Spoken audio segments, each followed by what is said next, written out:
আমাদের চারপাশে এখন অনেকে স্পোকেন ইংলিশে অনেক ভালো দক্ষতা অর্জন করছে।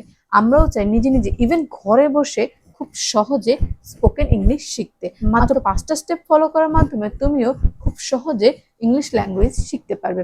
চলো জেনে নিই আমাদের সেই 5টা স্টেপ কি। স্টেপ ওয়ান হচ্ছে ভোকাবুলারি। একদম সিম্পল ভোকাবুলারি দিয়ে আমাদের শুরু করতে হবে। স্পোকেন ইংলিশে সবার প্রথমে কোনো ভাষা শিখতে গেলে আমাদের সবার প্রথমে তার ওই ভাষার শব্দ ভান্ডার সম্পর্কে জানতে হবে। দ্যাট মিনস ভোকাবুলারি সম্পর্কে জানতে হবে। এখন আমরা ভোকাবুলারি কিভাবে শিখবো? আমাদের চারপাশে যা কিছু আছে সবকিছু আমাদেরকে ইংলিশে তার নাম জানতে হবে। যেমন আমার এই চারপাশে কি আছে, এখানে আমার টেবিল, এটাকে ইংলিশে বলা হয় টেবিল। আমার পেছনে আছে আমি বসে আছি, চেয়ার। আমার এখানে একটা পেন, কলম, এটাকে ইংলিশে বলা হয় পেন। একটা বই, book, even watch, stop watch. Even আমার এখানে একটা পেন্টিং আছে, এটাকে বলা হয় পেন্টিং। Flower, top. মানে মোট কথা হচ্ছে আমার চারপাশে যা কিছু আছে সবকিছুরই, প্রত্যেকটা জিনিসের আমার নাম জানতে হবে, সেটাও ইংলিশে। এখন ধরেন আমি অনেক কিছু নাম জানি না, যেমন আমার এখানে একটা ছাতা আছে, এর নাম আমি ইংলিশে জানি না। এখন আমি কি করব? এখন আমরা স্মার্ট যুগে থাকি, এখন আমাদের হাতে সবার হাতে স্মার্টফোন আছে। স্মার্টফোনের মধ্যে ডিকশনারি আছে। আমরা কি করব? এই ছাতা দিয়ে যখন ডিকশনারিতে সার্চ করব, খুব সহজে এর ইংলিশ শব্দ আমব্রেলা চলে আসবে।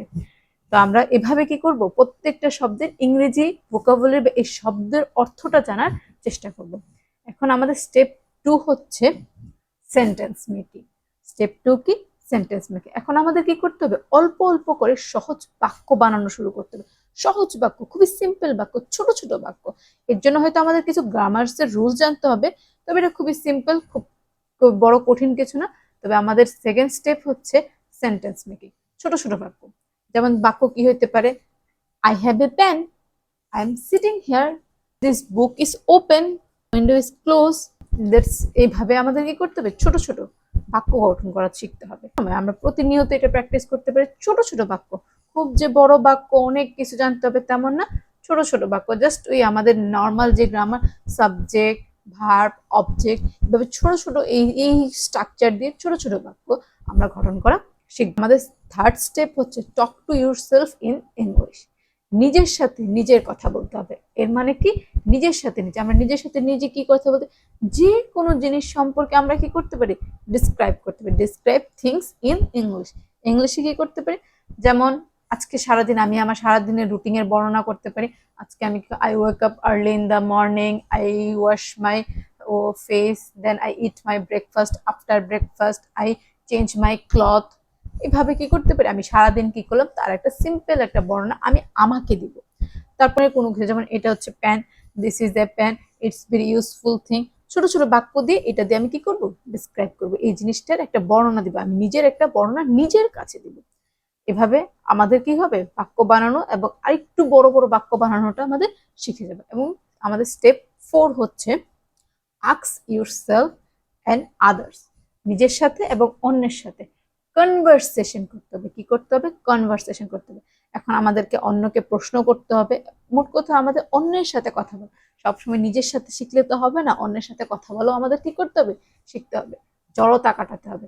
এখন আমাদের কি করতে হবে? অন্যের সাথে কনভারসেশন করতে হবে, অন্যকে প্রশ্ন করতে হবে, আমাদের ইংলিশে আনসার দিতে হবে, তার সাথে ইংরেজিতে কথা বলতে হবে। এর মাধ্যমে কি হবে? আমাদের ইংলিশে ফ্লোরেন্সটা চলে আসবে। এবং আমাদের ফাইনাল স্টেপ হচ্ছে reading English book and watching English video. তো আমাদের ফাইনাল স্টেপ কি? Reading English book and watching English video. ইংলিশের ধরনের যে কোনো ধরনের বই পড়তে হবে, সেটা নিউজ পেপার হতে পারে, কোনো রাইটারের বই হতে পারে। মোট কথা আমাদের রিডিং পড়তে হবে, আমাদের রিডিংটাকে আরো ডেভেলপ করতে হবে। এবং ভিডিও শেখার মাধ্যমে, ভিডিও দেখার মাধ্যমে আমরা নতুন নতুন শব্দ সম্পর্কে জানবো এবং কিভাবে সেন্টেন্সগুলো বিভিন্ন উপায়ে মেকিং করতেছে এটা সম্পর্কে জানবো। স্টেপ 5 এর মাধ্যমে আমাদের রিডিং এবং লিসেনিং দুইটা স্কিলই খুব সহজে ইমপ্রুভ হয়েছে। তবে যদি তুমি 5টা স্টেপ ফলো করে প্রতিনিয়ত প্র্যাকটিস করতে পারো, তাহলে আমি নিশ্চিত তোমার স্পোকেন ইংলিশ ইমপ্রুভ হবেই।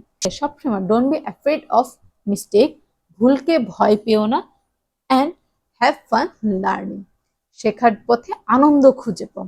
Thank you for watching and always keep following me. Bye bye.